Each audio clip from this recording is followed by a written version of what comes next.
Bitcoin is a cryptocurrency, a virtual currency designed to act as money in a form of payment outside the control of any one person, group, or entity, and thus removing the need for third-party involvement in financial transactions.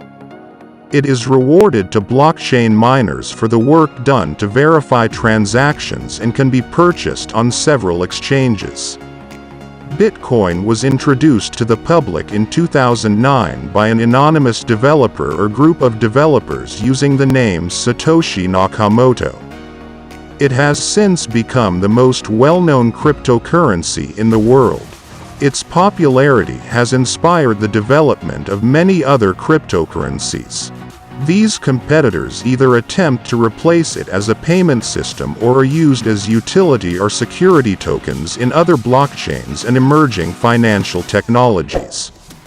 Thanks for watching and subscribe my channel.